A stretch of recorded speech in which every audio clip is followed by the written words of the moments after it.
Assalamualaikum warahmatullahi wabarakatuh. Alhamdulillah rabbil alamin. Wa bihi nasta'in wa ala umuri dunya wa din. Wassalatu wassalamu ala asyrafil anbiya'i wal mursalin wa ala alihi wa sahbihi ajma'in. Amma ba'du. Yang terhormat dosen penguji Dr. Irham MA serta rekan-rekan mahasiswa yang saya banggakan. Puji syukur kita panjatkan kehadirat Tuhan Yang Maha Esa atas rahmatnya. Perkenalkan, nama saya Rajun Mahiza, program studi Pancasila dan Kewarganegaraan. Di sini saya untuk membahas sebuah topik yang sangat relevan dengan zaman kita, adalah komputer dalam kehidupan modern.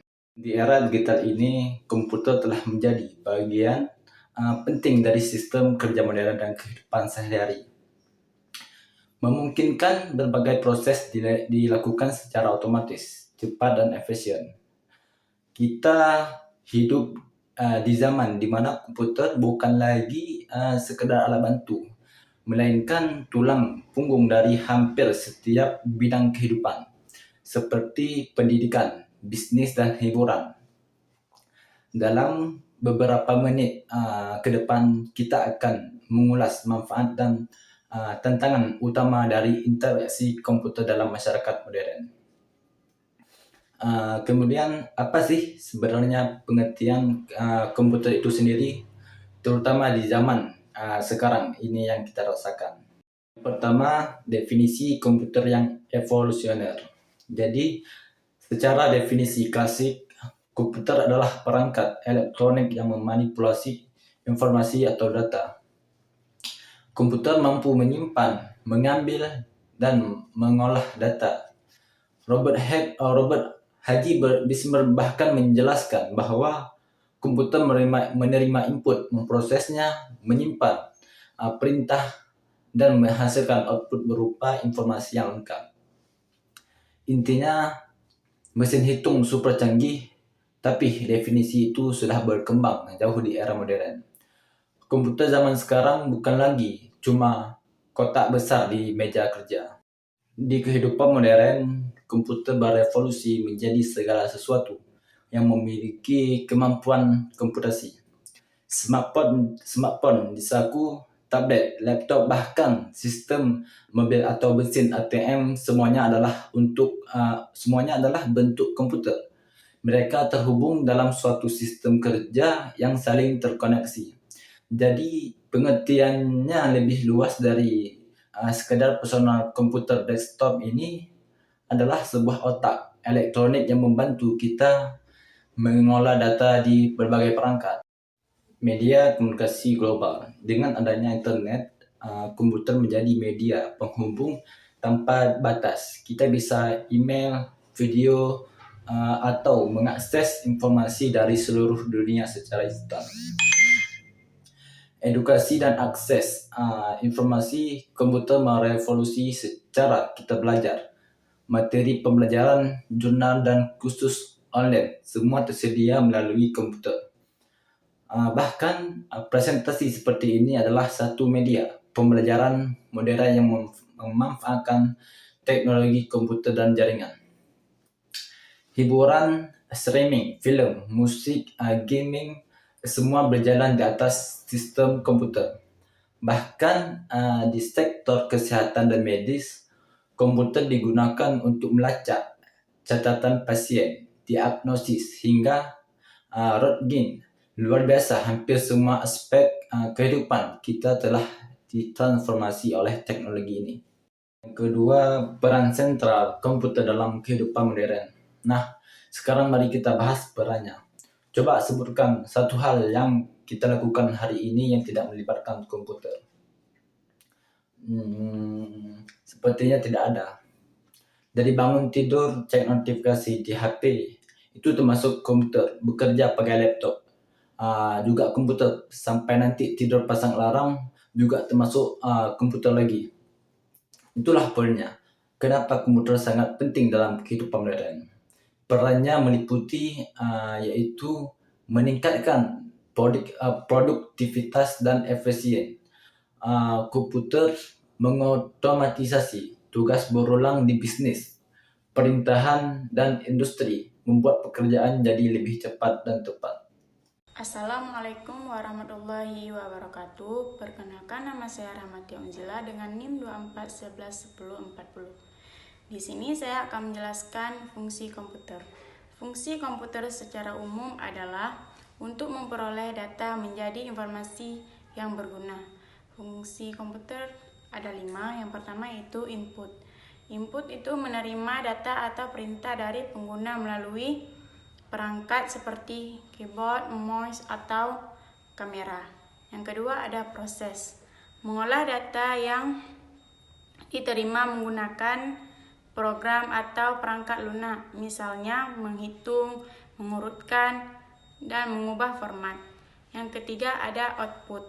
Output ini menampilkan hasil proses kepada pengguna melalui perangkat seperti layar, printer, atau speaker. Yang keempat ada penyimpanan. Penyimpanan data atau informasi secara sementara di memori RAM atau permanen di hard disk atau flash disk. Assalamualaikum warahmatullahi wabarakatuh. Perkenalkan, nama saya Anna Uhia, NIM 24111035.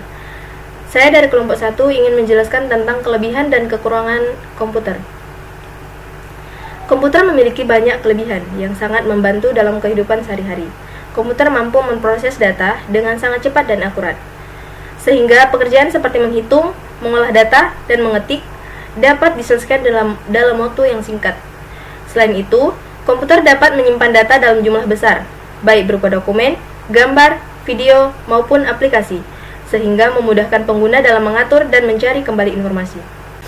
Komputer juga bersifat multifungsi, karena dapat digunakan untuk berbagai keperluan seperti pendidikan, pekerjaan, komunikasi, hiburan, dan penelitian. Dalam bidang pendidikan, komputer membantu proses belajar melalui aplikasi pembelajaran dan akses informasi di internet. Di dunia kerja, komputer meningkatkan efisiensi dan produktivitas. Selain itu, komputer memudahkan komunikasi jarak jauh melalui email, video conference, dan media sosial. Kelebihan lainnya adalah kemampuan komputer untuk bekerja secara konsisten tanpa lelah, selama mendapat pasokan listrik dan perawatan yang baik. Di samping kelebihannya, komputer juga memiliki beberapa kekurangan. Salah satunya adalah ketergantungan pada listrik dan jaringan internet, sehingga ketika listrik padam atau koneksi internet terganggu, penggunaan komputer menjadi terhambat. Selain itu, komputer juga membutuhkan biaya, baik untuk pembelian perangkat, perawatan, ataupun pembaruan perangkat lunak. Penggunaan komputer yang berlebihan dapat berdampak negatif bagi kesehatan, seperti gangguan mata, sakit leher, dan kelelahan. Komputer juga berpotensi menyebabkan ketergantungan, terutama jika digunakan secara berlebihan untuk bermain game atau hiburan.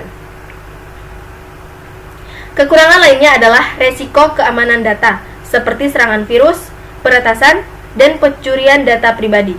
Selain itu, tidak semua orang memiliki kemampuan yang sama dalam menggunakan komputer, sehingga dapat menimbulkan kesenjangan digital dalam masyarakat. Assalamualaikum warahmatullahi wabarakatuh. Perkenalkan, saya M. Saikin, NIM 24111023 dari Program Studi Pendidikan Pancasila dan Kewarganegaraan di Fakultas Keguruan dan Ilmu Pendidikan Universitas Abdul Rahman. Jadi di sini saya akan menjelaskan sedikit peranan komputer dalam kehidupan. Nah, ada beberapa peranan komputer dalam kehidupan. Yang pertama sekali, dan peran komputer dalam pendidikan. Yang kedua, peranan komputer dalam dunia kerja dan perkantoran.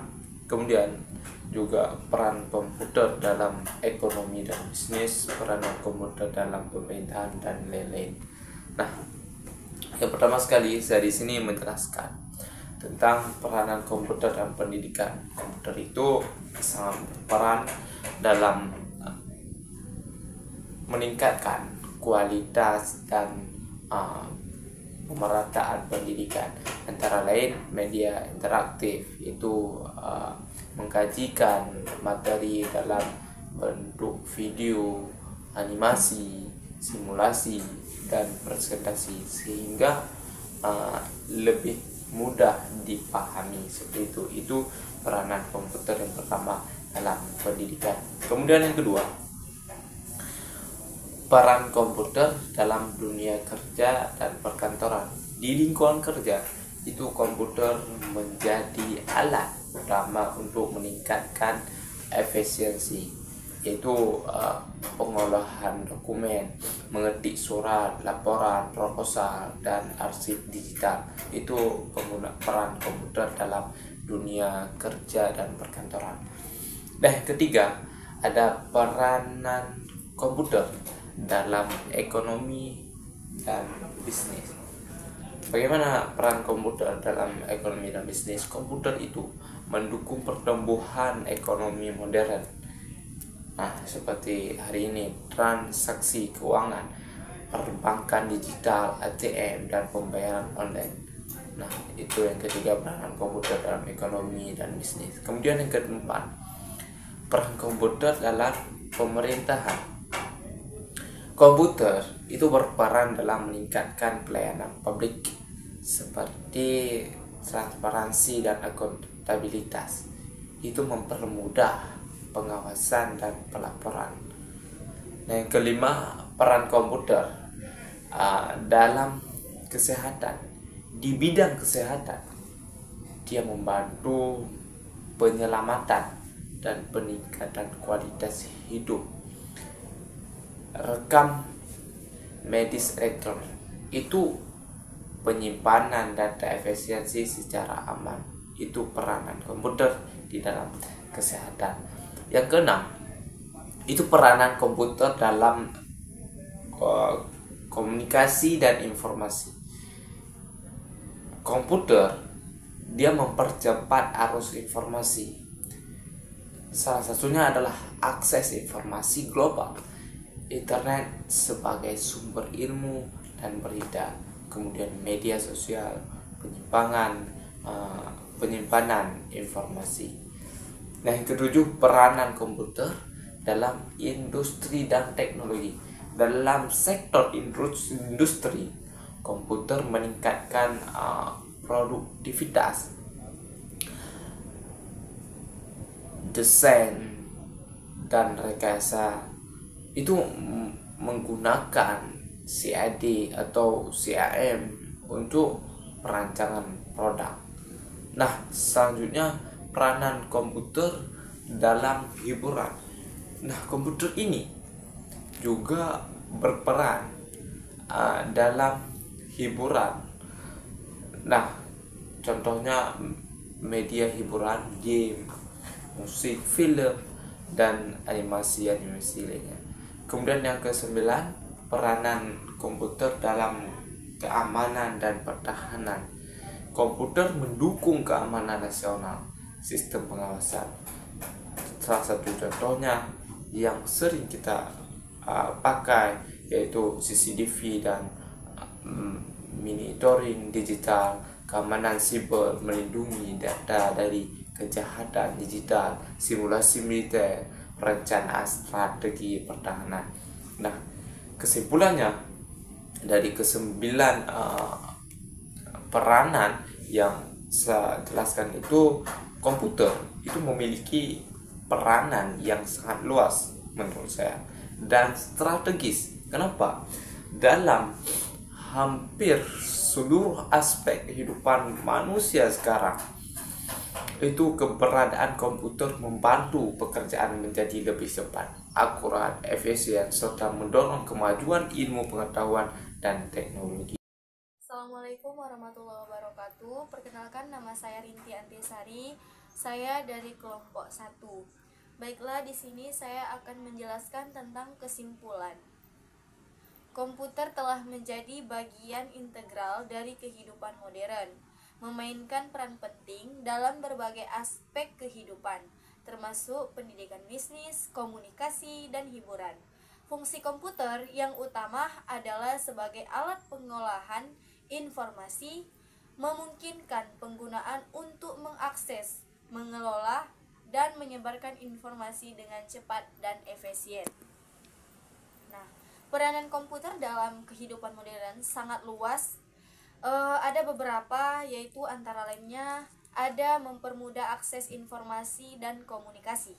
Yang pertama. Yang kedua, meningkatkan efisiensi dan produktivitas kerja.